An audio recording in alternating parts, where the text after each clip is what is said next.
Hey everyone, well today we are going to do a follow-up video to the repair on the Kitchenaid E105402 food processor that we did a while back. So I guess 6 or 8 months ago I did a video on repairing this food processor, which we did. It turned out to be a fuse, by the way. And anyways, I gave it to my friends again, and as it turns out, they really like to grind cheese, apparently, and they use it quite heavily. And well, as it turns out, they overloaded the machine and they blew a fuse again. I haven't had it apart yet. I think that they did the same thing again. We're gonna find out in this video. But the reason I wanted to do a follow-up video to this is because they live about 200 odd kilometers away from me here, so it's not something that I can easily repair for them unless I see them, and that could take weeks or whenever I see them next. So anyways, what I wanted to do is I wanted to, if it is the fuse, and I think it is, I want to fix this machine in such a way that they can fix it themselves going forward if the fuse should ever blow again. And that's what we're going to do on this video. Now this really is not going to be typically necessary for most people, and I'm not going to go through the entire process that I went through to determine what the problem was and how I found the problem, which is in the first video. So I'm going to link that first video in the description below. If this is your first time watching my repair videos on the Kitchenaid food processor, please go watch the other one first, because that's the video that you need to actually look at first, actually understand how to determine what the problem is with your machine, and if it is the fuse, how to fix that fuse. So that's the first one. I'm going to skip all of that troubleshooting stuff in this one. I'm just going to cut to the chase. We're going to check the fuse. We're going to then go and do a modification to this unit to make it way easier to change that fuse, or change a fuse out going forward in this machine. So that's what we're going to do in this one. So without me talking too much more about this, hey, let's get after it. Okay guys, so as I mentioned, we are now going to take this apart and we are going to check and see if it is the same blown fuse that it was before. So the way we're going to do that, of course, is take the bottom screws off here. They're sort of in the legs here, as you know from the previous video. I'm going to zoom through this stuff pretty fast because again, if you haven't watched the first video on this, where I go through things in detail, please watch that video first. What I'm going to do is I'm just going to fast forward through a lot of these basic steps of how to get at the fuse. So yeah, let's do that. Let's do that now. We'll fast forward through this and just go and check out that fuse. As I mentioned in the prior video, there's a little screw way down there. So that's what we need to do to get the board out. So we're going to grab that. Okay guys, a little minor pro tip here. If you need a magnetic screwdriver and you don't have one, if you have these medium magnets, you just stick one on there like that, and then go and use it to go and pull out your screws just that way, the ones that are hard to get at. So that's a little pro tip for you. So now we're going to take our board out here and take a look in here. I think we have to remove, we have to remove a wire, as I recall, don't we? That's correct, we do. There's a wire right here. This red wire must come off. So let's do that.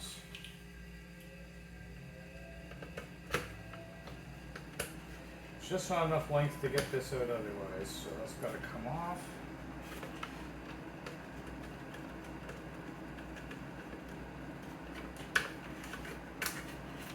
Okay. Lift this out now. Yeah, now we can lift this out. Spin it around like that so we can look at it. Okay, good. Now we want to take this board off.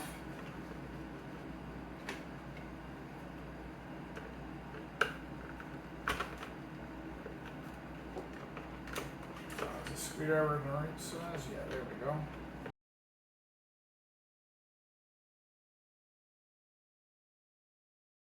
Okay, so we've got all 4 screws out of the bottom here. Now we can actually take a look and take a look at the rest of the board. And if you recall from the prior video, this is our 4 amp low flow, let's try that again. This is our 4 amp slow blow fuse right here. So we need to check and see if that is still the problem or not. So we're going to grab ourselves our fluke meter here and take a look and see if we still have continuity there or not. So let's check that out and see whether or not the theory is correct or not. So now the fluke meter here, we could test for continuity, test for ohms, test for continuity that way, but this meter has got a little beeper on it, and we're just going to use the beeper to tell us if we've got a good connection or not. So there's continuity. Okay, so that's the tone that we're going to get if this is a good fuse, and if it's not, we will hear nothing. So here's our fuse, and the connectors here again are these 2 here, and we can see that from the fuse right here. Now, again, in the first video, I go through the process of how we determined this was the fuse and why that's it. But because we've already done that, I'm just going right to where I think the problem is. This is this fuse here. We look at the other side, the wires poke through on each side for the fuse, and so those are the wires poking through here that have been soldered on there. Let's see if we get continuity, and look at that, we don't. And so that proves the theory is right, that it's the fuse. Let me just see if there's continuity. So we should have that same sound going across these 2 terminals, and as you can see, we do not. So we know with certainty that that is our problem. Now, when I did this fix, if you recall, I think I mentioned on the prior video that I bought 4 or 5 more of those fuses, and again, they're 4 amp 250 volt slow blow fuses, radial fuses. Now, we could just replace that fuse, but again, as I mentioned, my friends just keep blowing the fuse, and there's nothing wrong with this machine. What, frankly, the problem is, and apologies if they're watching this, but the problem is they're just using this machine harder than it was designed to be used, okay? And so when they use the machine hard, it blows the fuse. So, you know, it's not a good practice to put in a bigger fuse. So we're not going to do that, because that, you know, could be a fire hazard or whatnot.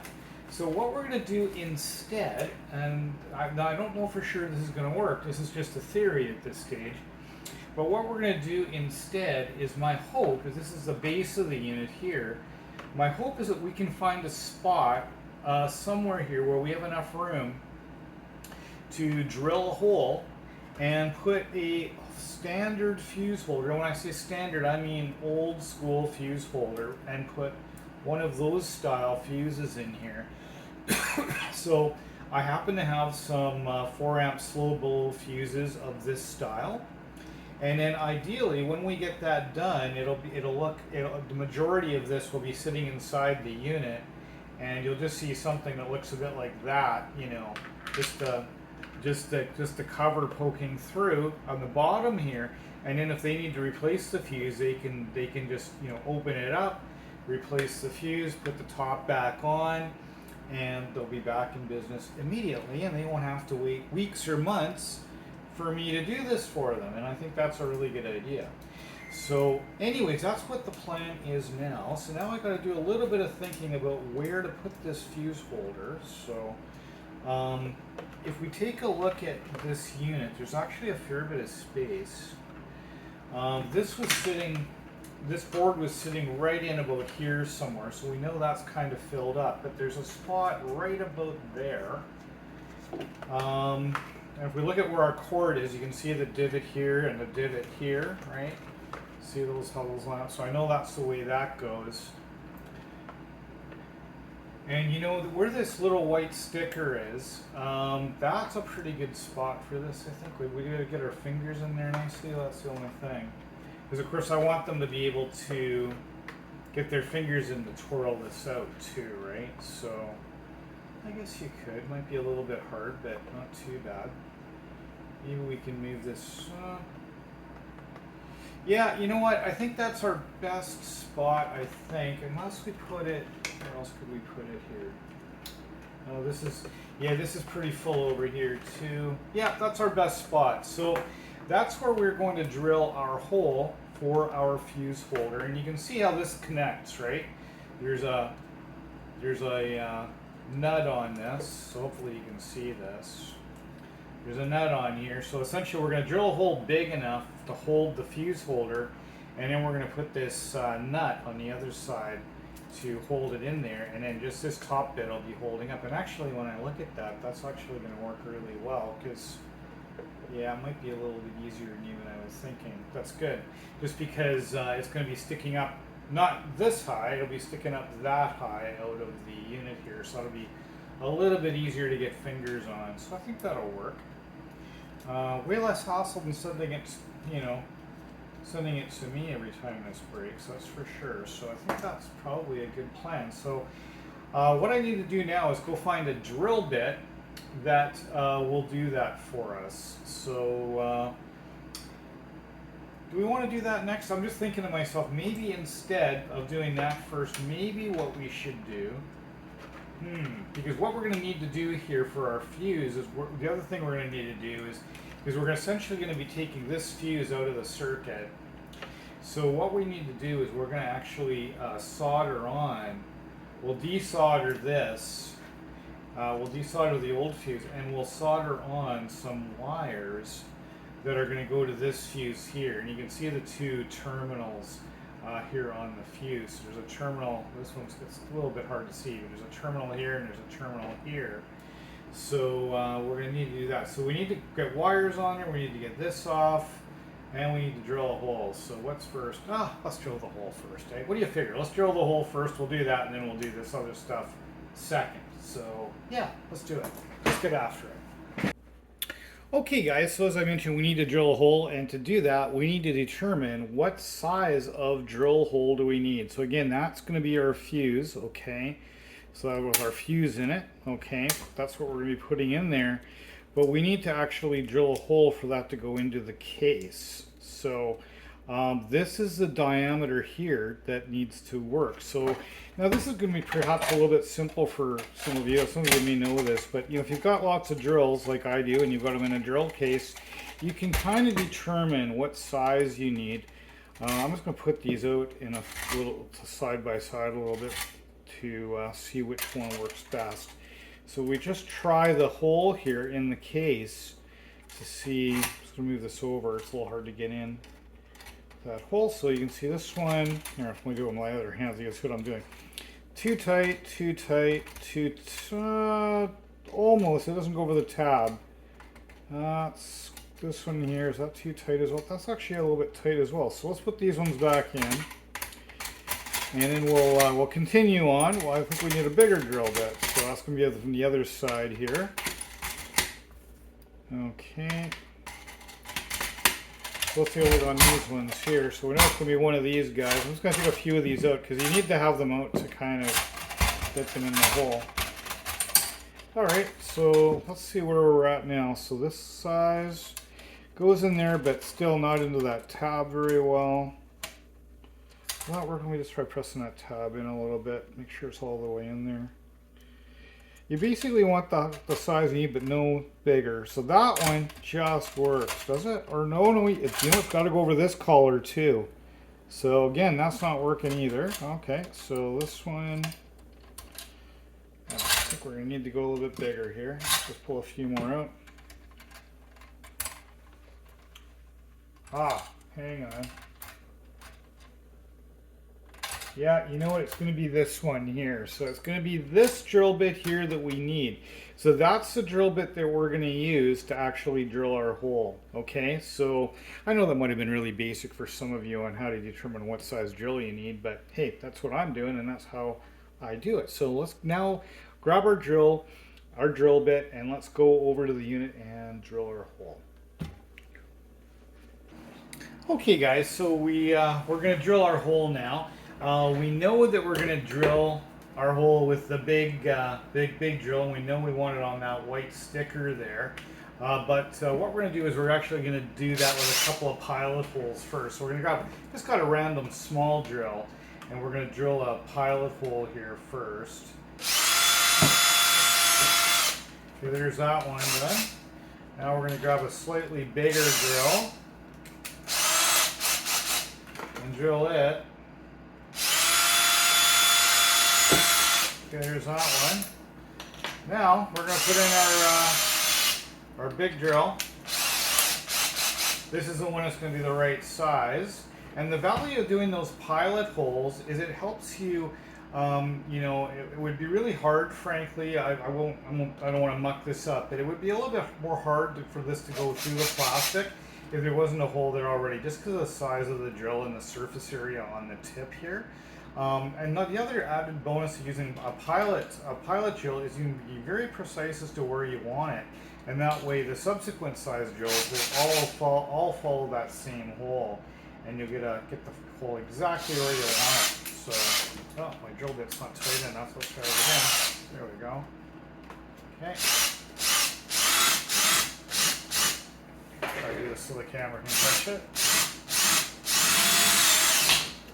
Alright, okay, we got her done. So we think we do anyways. We may have to ream that a little bit. We'll see when we put our fuse in there. So let's just get that muck out of the way for the moment. I'll clean that up in a second. Let's just see. We gotta take the nut off, of course. Let's just see if we can get this in there. Can we get this in there? Oh, you think it needs to be reamed out a little bit more. Not quite all the way. Well, you know what I didn't account for? I didn't account for these threads. We might not actually have the exact right size drill. Let's just try reaming this out a little bit. Yeah, you know what I did? I accounted for this bit here and the metal bit there, but it actually needs to be the diameter needs to be as thick as the threaded area there too, and I blew that. So let's just see if that reaming did it. You know, only that reaming did it. Hang on while I get another larger drill. 2 seconds. Okay guys, so I just grabbed another larger drill bit and I drilled the hole just ever so slightly bigger. Didn't bother filming that and pushed it through. So now what we can do is now take our nut and just put our nut on there just to secure that fuse holder on there. So yeah, I'll probably tighten that up a little bit, but you get the idea. So now what we need to do is we need to run our wires from the from this printed circuit board where the old fuse was, and then there's our old fuse there, and then we're going to run those wires to the new fuse here. So that is going to be the next step. Now, of course, to do that, we're going to need to desolder this here, and to do that, we're going to use our desoldering gun, which we used in the prior video, to actually take that old fuse out. That's step 1, and then we'll put the wires in. So I'm just going to fire up the desoldering gun here. It takes a minute or 2 to warm up, maybe about a minute to warm up. So I'm going to bring you right back when it's warmed up, and we are going to desolder that fuse. Okay guys, it looks like our desoldering iron is hot, so we are now going to desolder that fuse off of the board and pull it off with, well, either our fingers or, a pair of pliers, one of the two. So again, to do this, you need to know where that fuse is. And that fuse is, whoa, that was me pushing the trigger on my desoldering gun, scared me. Okay, so that is that's the fuse right here, okay? And then correspondingly on the back side of the fuse, you see the two terminals right here and right here. So we're just going to desolder those. Let's just do that now. So that melts the solder, and then this sucks the solder up. Okay, that's that one. Let's do this one. Get soft. Just going to go over those a little bit more to make sure we got them.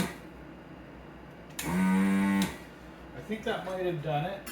let's try pulling that part out now. So let's try pulling that fuse out. And there it is. There's our fuse, our offending fuse.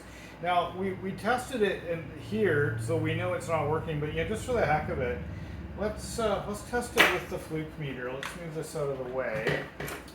Move this over here. Let's grab our fluke meter again. Okay.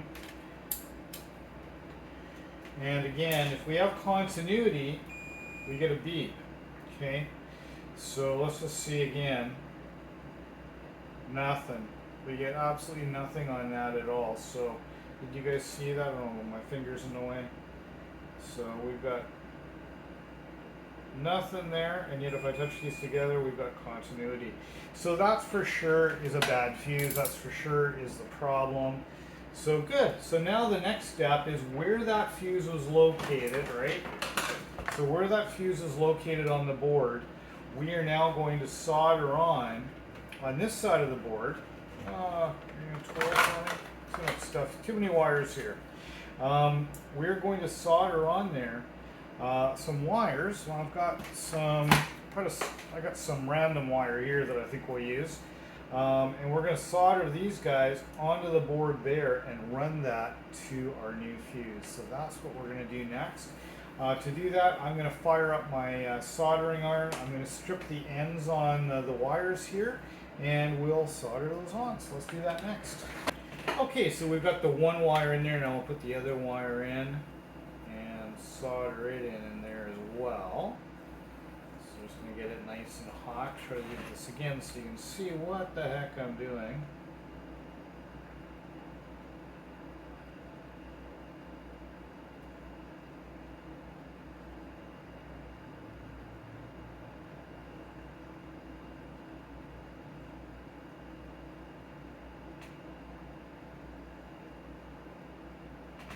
Okay, so that's in there, so that's good. So now what we need to do is go and take the other end of the wires and connect them to our fuse. So that is going to be the next bit. Okay, so now that we've actually got the wires onto the board, but not yet onto the fuse, we're actually going to put this back away, stow it away to kind of get it out of our way. That's probably the best thing. So we're just going to put it back in its case and put these screws back into the bottom of the board here. So there's just 4 of them, so we're just going to stick them in. So we'll do that now. Okay, guys. So we have the board screwed back on there, and we're just going to fit it back in here. Now, before we screw it right down, because there is a holding screw at the bottom, we're going to go and put that power wire back on because it's kind of a short power wire, so we want to get that on there first. And this power wire here just goes into this terminal connection here. So we're just going to get that into the hole where she belongs. And then we'll just tighten that little grub screw down. We'll just do that now, like this. Okay, make sure it's in there. It is in there, good. Okay, so now what we want to do is, I'll try to tip this a little bit so you can see it a bit better. We want to go and position this so that it goes and it falls down into here, where we can put our securing screw in. And again, we're going to use our little handy dandy magnet on our screwdriver for this job. So we'll just put the screw on the end there. It's a Phillips, so if it was a Robertson, it would stay on there naturally, but it's a Phillips and it would just fall off if we didn't do this. And we're just going to tighten that down in the bottom here. So let me just see if I can do this in such a way that you can see what I'm doing. So we'll see if we can get this done. Oh, that wasn't too well done. Try this again.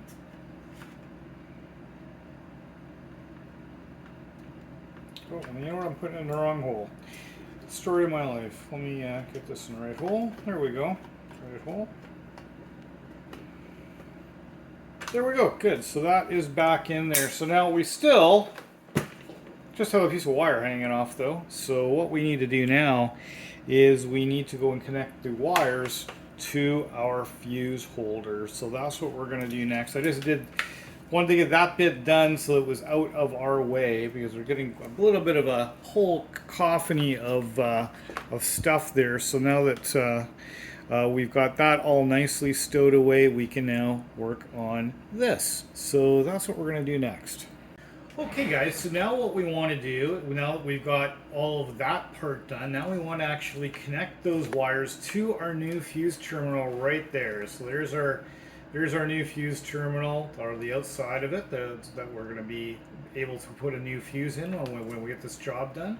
What we need to do is connect these wires to this fuse terminal right like that. So that's what we're going to do now. So we're going to solder those guys on there.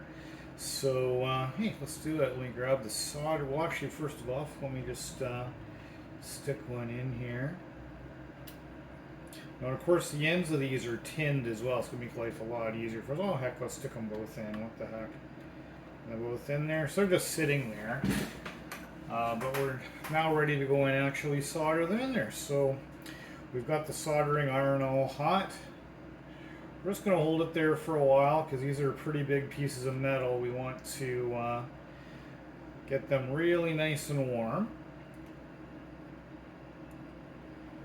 Plenty of solder for that one. That's good. Okay, let's do the other one now. And again, same process. Try to do this without my hands in your way. Nice. Now we're just going to double check those connections, make sure that they're nice and tight. And they are, so those are on there good. Okay, great, excellent. Get rid of the soldering iron.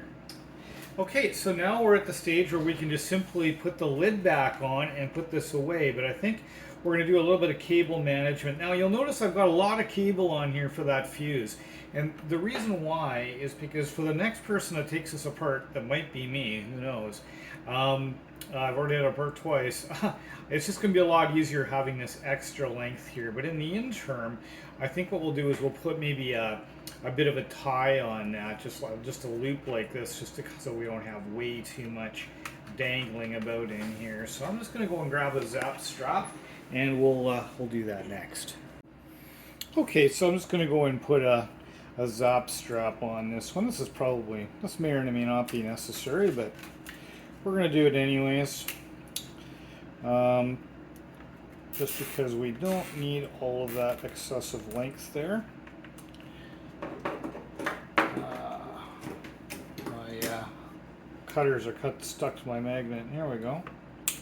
Okay, there we go. Looks a lot better, doesn't it? Okay, good. Now we're just going to put the lid on here. And yeah, I think she goes something like this. We'll see. Good. Now we can just put our feet back on, and the feet are actually what hold this whole thing together. I'm just going to sort of set them in there so they're ready to go. And then we'll be in the happy position of giving this thing a try. All right. Okay, there we go. She's all together. So you know what the next step is? The next step is for us to turn this thing on and see what happens. So let's do that next. Okay guys, so we've got it plugged in, and we're going to give it a test run here. So when they sent me the unit this time, they did not send me the the blending jug that goes on top here. And when you put the jug on there, it's got a little indent on it that pushes this micro switch here. And that's a bit of a safety. So to test this today, you'll see me pushing this micro switch, and that's just because I don't have the jug. The people that own this unit kept the jug. They just sent me the part that's broken. So we're going to give this a test now. So I'm just going to give it a push and give it a go. And away she goes. She's working. So just to prove that that little mod on the back there is actually working, with it continuing to be plugged in, we're not going to cut the video at all. We'll take this out, take the fuse out, okay, and we'll give it another go and see what happens. So again, I'll push the micro switch, got her pushed down, and nothing. So that's what you want. So that would simulate a blown fuse. So now we're going to simulate, okay, they've blown a fuse, now they put a new fuse back in, okay, and obviously I would recommend, I'm not unplugging this when I'm doing it. You really should unplug the unit when you're doing this fuse change. Okay, don't do what I'm doing here.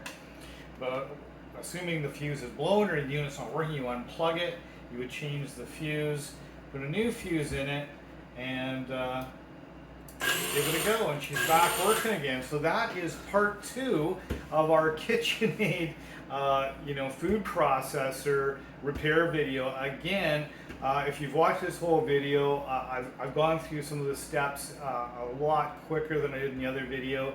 The other video is frankly a lot more detailed with close-ups of exactly what I was doing and why. So if you've got a unit that's broken, I would really recommend you go and watch the other video first. It's not very long. And then, for most people that will fully resolve the problem. And then if you want to do something a little bit different to mitigate this issue happening again, that's where this mod comes in, because of course if you blow the fuse, you can just grab some more fuses, right, and put them in. Now for these people that I'm doing this for, I'm actually going to affix the box of fuses to the bottom of the unit, so they're going to always be there. So if they break, they can just turn the unit over and change out the fuse, and they should be back in business. So anyways, I hope everybody enjoyed this video. I hope you liked it.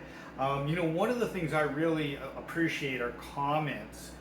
So please leave me a comment. Let me know if this video was interesting, if it helped you, if you thought I should do it better, if you thought my filming was good or bad. Any tips you got from me, I would very much appreciate it. And most importantly, if you could please subscribe. That would be the biggest thank you you could give me. Subscriptions cost nothing. It's essentially a bookmark that lets you come back to my channel, but it costs you absolutely zero. And you can just, it's just one single click and you can subscribe to my channel. And if you do that, I'll know you were, that's, like I said, that's the biggest thank you that anyone could do for me. So anyways, I hope everybody's enjoying the day. You know what I got to go do now? I wish I owned a food processor like this, because I got to go make dinner now because I'm starving. So anyways, guys, you take it easy, and we'll catch you on the next one. Bye for now.